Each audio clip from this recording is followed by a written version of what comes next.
The movie begins with two men, James, Fisk, and Riggs, playing chess. The scene then shifts to a restaurant where three people are dining. Fisk and Riggs, noticing the time, decide it's time to act. They take a missile-looking object from the chessboard, assemble it, load data into it, and launch it. The missile targets and shoots one of the men from the restaurant. The man then collapsed to the ground. Toffler wakes up in his house, reluctantly responding to his house system's persistent wake-up calls. The system informs him it's 9:15 a.m. and this is his 7th wake-up call, having opted to snooze 6 times. Despite his irritation and attempts to dismiss the system, it continues with weather updates and reminders. Eventually, Toffler gives in, instructing the system to prepare his coffee, adjust the bathroom lights, and set the shower. Toffler arrives at his office and is greeted by Ralpha, who notes his lateness. She then directs him to watch a message from their boss, Mr. Lister, urgently summoning him to the office. Toffler arrives at his boss's office and notices that his boss has exchanged bodies with his trainer Darren. The boss casually explains the convenience of having Darren maintain his physical fitness while he focuses on work. Toffler expresses his discomfort with the concept, but acknowledges it's the boss's choice. The conversation takes a serious turn when the boss informs Toffler about the assassination of Eisner Scott, the CEO of a major corporation, by a seeker missile, a method attributed to the NIA. Shocked by the news, Toffler learns that the company needs to quickly address investor concerns by attending a press conference in San Francisco. The boss insists that Toffler uses the xchange technology to travel instantly to San Francisco, despite Toffler's aversion to switching bodies. The boss emphasizes the importance of adapting to new methods and the benefits of the exchange experience, even mentioning the surreal experience of inhabiting another person's body. Despite his hesitation, Toffler realizes he has no other option and agrees to the exchange, while humorously declining the offer of the company limo, choosing to walk instead. Toffler arrives at the exchange facility to undergo the procedure. He is greeted by Propania Morgan, the VP for Corporate Affairs, who introduces herself and acknowledges his potential concerns. She takes a blood sample from Toffler, offers him a tranquilizer, which he declines, and provides him with water instead. Propania explains that his data has been transferred to their San Francisco host center and will be installed in his temporary exchange ID. Toffler's ID will be securely stored until his return. She then asks him to sign a standard contract, which includes agreements not to engage in illegal activities with the host body, and clarifies that his insurance will cover any injuries to the host body. Propania informs Toffler that he will need to spend the night in San Francisco, which surprises him as he thinks the trip will be quick, and that a night's stay is required due to the short notice of his request. Despite his reservations, Toffler prepares for the procedure, and Propania wishes him well as the transfer begins. Toffler then travels to San Francisco in the body of Mr. Pernforce. Toffler arrives at the exchange facility in San Francisco,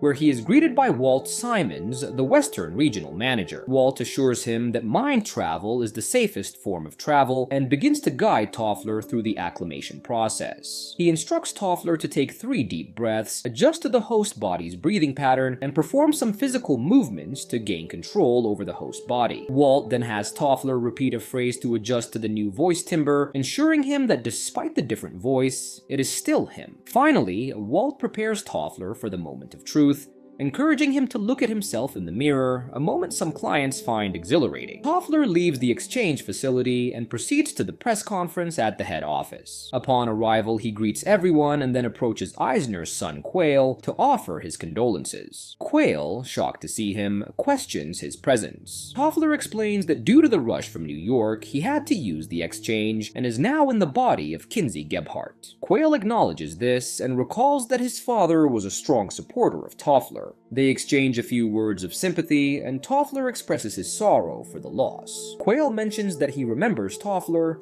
and assures him that they will get along fine. They agree to meet again at the upcoming conference. As Toffler mingles, he encounters Madeline, who initially doesn't recognize him. He reveals his identity, and she is shocked, remarking that she never expected to see him using the exchange technology. Toffler explains he had no choice this time, Madeline notes that in the corporate world, there's always a choice, and compliments his appearance before parting ways. During the press conference, the chairman of the board delivers a heartfelt speech, expressing sorrow for the loss of Eisner Scott and praising his strategic vision and management team. He conveys optimism for the company's future. Following the chairman, Quayle Scott, Eisner's son, speaks about his loss and his hopes to continue his father's legacy if given the opportunity by the board. The press then questions Quayle Scott. John Adams from Affiliated Press asks if business strategies will remain the same under Quayle's potential leadership. Quayle assures that he respects his father's and the board's decisions and will not change anything immediately. Madeline Renard from IBNS raises a concerning question about a recent explosion at a dam subsidiary mine in South Africa that resulted in the deaths of 42 workers. She asks for Quayle's comments on the tragedy. Stuart Toffler intervenes to explain that $500,000 have been allocated to the victims' families pending approval of a settlement plan by the ICC. Madeline challenges the adequacy of this compensation, and Toffler emphasizes the company's deep sorrow for the loss of lives and its commitment to supporting the victims' families. He also defends against accusations of disparity in the treatment of workers based on geography, asserting that the company is not in the business of killing people. Toffler then stresses that further questioning is inappropriate given Mr. Quayle's recent personal loss, concluding the session if there are no further questions. After the press conference, Toffler heads to a bar where he meets a woman and starts drinking and smoking. Meanwhile, Fisk, inhabiting Toffler's body, is smoking. An officer approaches him and asks for his identification tag. Instead of complying, Kinsey shoots the officer. Toffler spends the night with the woman and the next day heads to Xchange to get his body back. He is greeted by Walt, who informs him of a small delay as his guest body hasn't returned yet. Toffler, anxious to get home, is asked to wait in the lounge. While waiting, he is taken to Allison DeWay, the CEO of Xchange Enterprises. She apologizes personally for the inconvenience and explains the situation. Toffler's guest has absconded with his body. This complicates matters because the host, Meister Pernfors, was already hosting another individual, Mr. James Fisk. As a result, Interpol has impounded Toffler's original body as evidence of body theft. The company offers Toffler a temporary corporate clone designed for high-risk activities and lasting 7 days as a stop-gap measure. Toffler is reluctant given the clone's limitations. Allison also informs him of the ICC regulation preventing more than 3 exchanges in 6 days due to corporeal separation syndrome. If his body isn't found before the clone expires, Toffler faces a dire situation. As Walt prepares to take Toffler to a suite, Toffler seizes the opportunity to escape. He makes his way to the lab where a technician mistakes him for someone else. The technician, believing Toffler to be a replacement for an injured worker from LE Bytel, asks about his shift schedule. Playing along, Toffler confirms and receives an ID labeled What Array D6GEF from the technician. They completed the procedure, and then Toffler woke up in a new clone body. As Toffler escapes from the lab, he encounters security, but manages to evade them. He returns to New York and calls his boss, Josh. Josh, surprised and concerned, tells him to come to the office to resolve the issue. Toffler requests to speak with Ralpha, who advises him to avoid the office and promises to call later. Suddenly, the call disconnects, and Toffler's credit card account is terminated, leaving him frustrated and stranded without resources. Toffler, desperate for help, asks a driver to take him to the FBI building. There, he meets Cordell Dickerson, who is on the night shift. Toffler explains that his body has been stolen, and he is currently in a Jeff. Dickerson is initially skeptical, noting that Xchange hasn't reported the incident. Toffler insists and mentions a man named Fisk, which catches Dickerson's attention. Dickerson reveals that James Fisk is a known corporate terrorist. Realizing the gravity of the situation, he tells Toffler to wait while he informs his superiors. Toffler returns home and interacts with his house system, George, requesting information on Madeline Renard and Xchange. While searching, George informs him of 2 unknown individuals at the door, claiming to be police officers. They say they have found his body, but George's voice analysis indicates they are imposters. Toffler plays along, triggering a sonic stun from his system. A confrontation ensues, with Toffler defending himself and actual police arriving, mistakenly shooting him. Toffler gets up despite being shot and manages to escape, realizing the gravity of his situation. Toffler goes to a construction site and blends in with the other workers. He uses his ID to gain access, but Fisk and Rix track his location using the ID data. They send a missile to attack him. Realizing the danger danger, Toffler discards the ID just before the missile hits, narrowly escaping the attack. Toffler then seeks out Madeline. After making him surrender his gun, she lets him in. She tells him he's in a dire situation and offers to get him on the news network, revealing that Xchange has covered up past mistakes with payoffs. Toffler, more concerned with his immediate survival, is hesitant but desperate. Madeline challenges his corporate background and eventually agrees to help in exchange for access to internal documents and his public testimony. They decide to find Fisk to expose Xchange's wrongdoings. As Toffler and Madeline walk, he questions whether Xchange would try to kill him. Madeline confirms, explaining that if the public learns Xchange lost his body, the company would go out of business. They then consider why Fisk would want him dead. Toffler realizes that during the San Francisco press conference, Quail Scott recognized him, even though he was in another body. Quail Scott must have mistaken him for Fisk, implying that Quail Scott hired Fisk to kill his father. Toffler goes to confront Quail Scott, introducing himself and accusing Quail of knowing who stole his body. Quail dismisses the accusation as ludicrous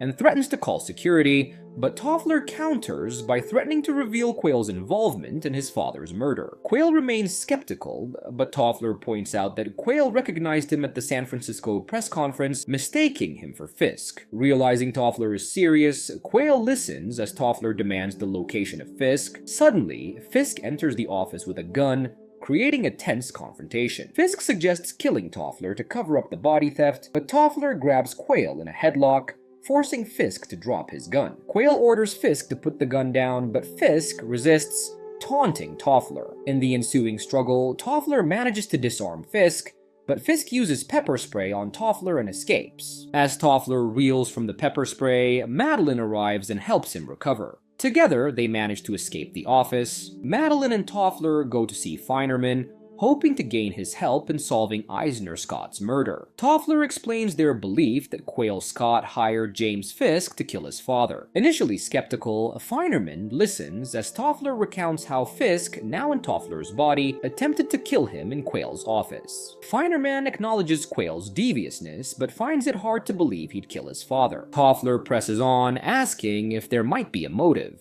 Feinerman mentions the Xchange deal, explaining that Quail wants to buy Xchange and force Congress to deregulate it, opening it to the public and making a fortune. Eisner, however, thought the technology was a time bomb, which posed a significant obstacle. Feinerman reveals that despite Quail's efforts, the board is on his side, not Quail's, and would not approve the deal. He mentions that the next board meeting is scheduled for tomorrow at 3 at the Marriott Wilton. Fisk's men, the two who fired the missile at Eisner, enter a conference room and start assembling chemical explosives, which they then hide and leave. Meanwhile, Dickerson confronts Allison. She told him Walt Simons was handling the situation. Allison is uncooperative, prompting Dickerson to issue a subpoena. Over the intercom, Allison informs Walt that he has found a way to track Toffler. Toffler and Madeline are at her house, drinking and discussing the situation. Madeline notes Toffler picked a bad time to start using Xchange and suggests terrorists like Fisk use other people's bodies to hide, and she asks how it feels to be in a Gephi, Taurus body. Toffler describes it as strange and self-conscious,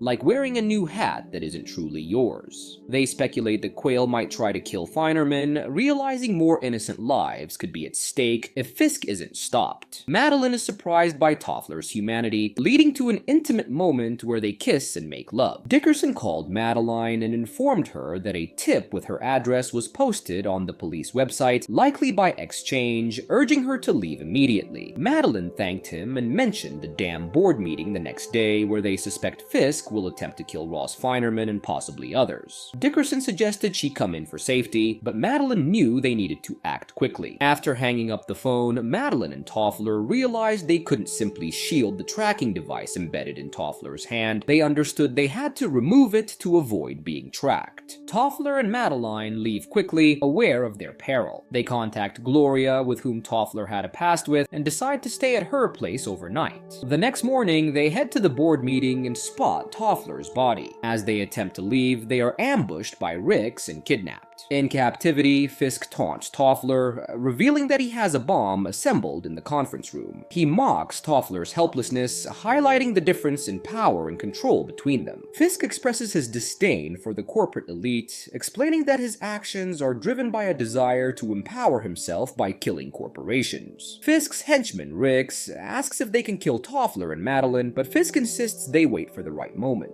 Fisk further taunts Toffler by holding up 2 keys, indicating that one key belongs to Toffler and the other to him, necessary to open the door. In a sadistic move, Fisk throws Toffler's key into a chemical burn. Toffler and Madeline, still tied up, exchange apologies and confessions. Toffler regrets dragging Madeline into the situation, but Madeline reassures him, revealing her newfound love for him. They discover a monofilament in Toffler's pocket, which they use to cut their bonds despite some minor injuries. Once free, Toffler retrieves the key from the chemical burn, burning his hands in the process. He instructs Madeline to find a phone, call Dickerson, and warn him about the bomb, while he prepares to confront Fisk. Madeline manages to call Dickerson and informs him about the bomb. However, Rix attacks her mid-call, but she managed to escape by knocking him out. Meanwhile, the board meeting has begun, and Fisk is about to detonate the bomb. Toffler intervenes, attacking and knocking Fisk out. As Toffler moves Fisk's body, Quail attacks him. Madeline arrives, but is pushed aside by Quail. Toffler then gets up and sticks his ID to Quail's back. When Quail triggers the missile aimed at Toffler, the missile locks onto Quail instead, attacking and eliminating him. Dickerson successfully evacuates all the board members from the conference room. Meanwhile, Madeline and Toffler rush to xchange with the unconscious Fisk, intending to reclaim Toffler's body. Realizing they are running out of time and that xchange is too far, they head to Gloria, who has an xchange machine. Gloria starts the process, and Toffler successfully gets his body back just as the timer on the clone's body runs out. Fisk, however, survives the expiration of the clone body and takes Madeline hostage in a last-ditch effort to escape. His body soon deteriorates and collapses, allowing Madeline to walk over and smile at his downfall. The movie concludes with Quail's girlfriend attempting to contact him, but his phone is dead, signaling the end of his influence and power. She then throws the phone in frustration.